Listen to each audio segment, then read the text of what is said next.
Pagi 2 November 2025, kabar duka datang dari Surakarta. Kanjeng Sinuhun Pakubuwono ke-13 Hangabehi, Raja Keraton Kasunanan Surakarta Hadiningrat berpulang di usia 77 tahun. Sesuai adat keraton, jenazah mendiang akan dimakamkan di Astana Raja-Raja Mataram Imogiri, Bantul, Yogyakarta. Namun di balik prosesi adat yang khidmat, tersimpan kisah panjang tempat para raja beristirahat dalam keabadian. Inilah kisah makam Imogiri, pusaka yang menjaga warisan Mataram Islam selama hampir 4 abad.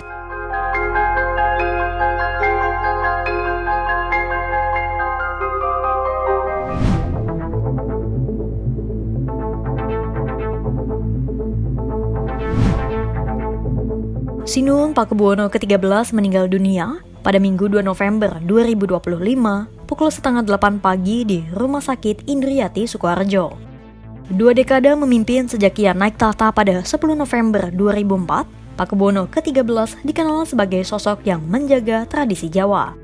Sebagai salah satu pemilik garis keturunan Mataram, Pakubuwono ke-13 akan dimakamkan di pemakaman Imogiri yang berada di Kabupaten Bantul, Daerah Istimewa Yogyakarta, pada Rabu Legi atau pada 5 November 2025.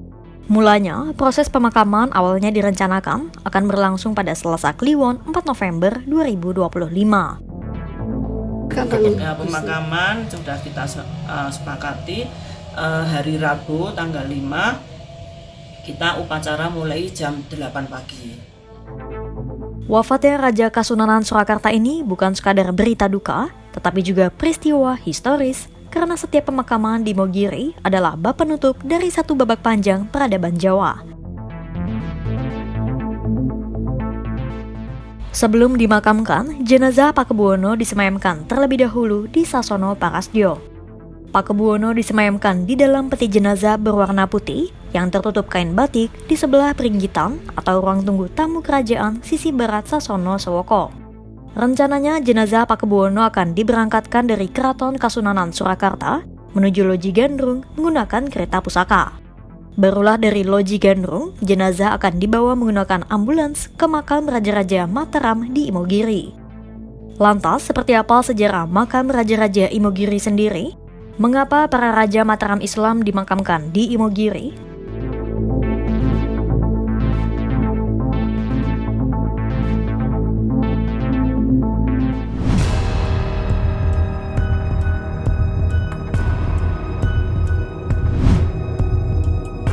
Makam Raja-Raja Mataram Imogiri atau yang dikenal sebagai Pasarean Pajimatan Imogiri terletak di atas gunung atau Bukit Merak, wilayah Desa Giri Rejo dan Desa Wukirsari, Bantul, Daerah Istimewa Yogyakarta. Kompleks pemakaman ini dibangun oleh Sultan Agung Hanyokrokusumo, Raja Mataram Islam dan juga orang pertama yang dimakamkan di sana. Studi peran kearifan lokal terhadap upaya pelestarian situs makam Imogiri yang ditulis Mimi Safitri dari Departemen Arkeologi UGM menjelaskan sejarah pembangunan situs makam tersebut. Berdasarkan naskah kesastraan Babat Momana, kompleks makam Imogiri ini selesai dibangun pada tahun 1632 Masehi. Situs makam Imogiri dikenal juga dengan nama Pajimatan atau dalam bahasa Jawa dari tempat jimat alias pusaka. Sejarah dibangunnya makam Imogiri tercatat dalam Babat Titik Sarta Cabole. Dalam babat itu, dikisahkan mulanya Sultan Agung tengah sholat Jumat di Mekah dan dia berbicara kepada Iman Supingi, pemimpin negeri itu. Sultan Agung meminta izin untuk dimakamkan di Mekah. Namun, Iman Supingi menolak dengan alasan Sultan Agung keturunan manusia dan jin, sedangkan yang dimakamkan di Mekah adalah manusia suci. Sultan Agung pun marah dan dengan bantuan istrinya Ratu Kidul disebarlah wabah penyakit pada penduduk Mekah. Iman Supingi kemudian menyampaikan permohonan maaf dan Mekah terbebas dari wabah penyakit. Sultan Agung kemudian dipersilakan memilih tanah untuk dijadikan makam bagi dirinya kelak dan ia memilih tempat bersama para nabi. Sunan Kalijaga yang mendengar jawaban Sultan kemudian berkata seperti ini.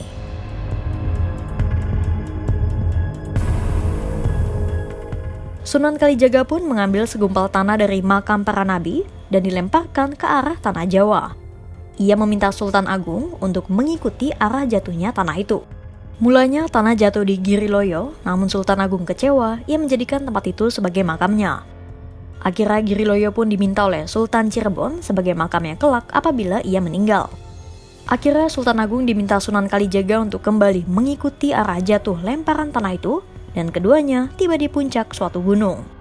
Gunung itu adalah Gunung Merak di Imogiri. Imogiri berasal dari kata hima atau kabut, dan giri yang berarti gunung, maka Imogiri adalah gunung yang diselimuti kabut. Gunung pun dipercaya oleh orang-orang Jawa sebagai tempat sakral, rumah para dewa, leluhur, dan hal-hal yang terkait dengan supranatural. Gunung dianggap sebagai tempat yang istimewa karena ketinggiannya yang dianggap dekat dengan dunia atas. Nah, kembali ke kisah Sunan Kalijaga dan Sultan Agung.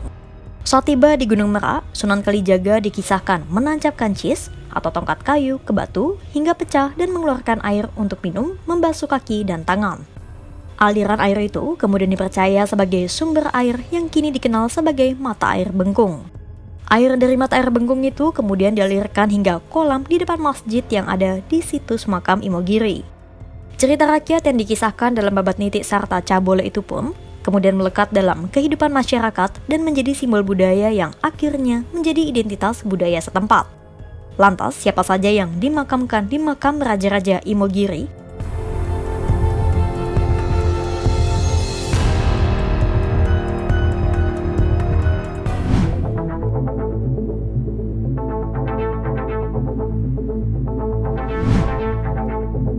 Situs makam Imogiri tak hanya digunakan sebagai makam bagi Sultan Agung Hanyokrokusumo saja, tetapi juga bagi para keturunannya, para Raja Mataram Islam dari dua kerajaan besar di Jawa, yakni Kasunanan Surakarta dan Kasultanan Yogyakarta. Penataan makam-makamnya pun menunjukkan kedudukan dari raja-raja yang dimakamkan. Makam Sultan Agung berada di bagian tengah dan tertinggi di antara makam lainnya. Sementara makam Raja-Raja Surakarta berada di bagian barat dan makam Raja-Raja Yogyakarta di bagian timur. Kasultanan Ngayogyakarta Hadiningrat memilih bagian timur sebab para sultan dari Yogyakarta ingin dianggap lebih tua daripada para sunan dari Surakarta yang ada di sebelah barat. Karena dalam kepercayaan Jawa, sisi timur dianggap lebih tua dari barat. Kompleks makam yang memiliki 300 anak tangga ini pun dibagi menjadi 3 kelompok besar. Pertama, kompleks makam Raja-Raja Mataram Islam yang terdiri atas Kedaton Sultan Agungan dan Kedaton Pakubuanan. Kedua, makam Raja-Raja Kasultanan Yogyakarta. Ada Kedaton Kasuwargan yang jadi tempat makam bagi Sultan Hamengkubuwono pertama dan ketiga. Kedaton Besiaran yang jadi tempat makam Sultan Hamengkubuwono IV, V, dan VI. Kemudian Kedaton Saptarengga yang jadi tempat makam Sultan Hamengkubuwono ke-7, ke-8, dan ke-9. Sementara Sultan Hamengkubuwono II dimakamkan di Kota Gede Yogyakarta karena saat beliau wafat pada 1828 sedang berkecamuk Perang Jawa, sehingga tidak memungkinkan untuk mengadakan prosesi pemakaman di makam Raja-Raja Imogiri. Lalu ketiga, ada kompleks makam Raja-Raja Kasunanan Surakarta yang terdiri atas Kedaton Bagusan, Kedaton Astana Luhur, dan Kedaton Giri Mulyo.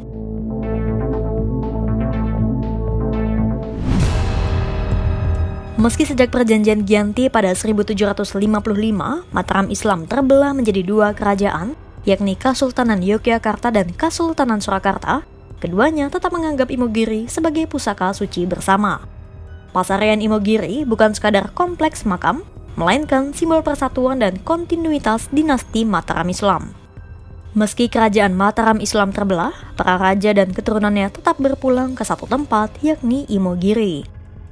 Dan itu tadi sejarah kompleks makam Raja-Raja Mataram Imogiri. Kira-kira sejarah lain apa lagi yang menarik untuk dibahas ya? Tulis di kolom komentar ya.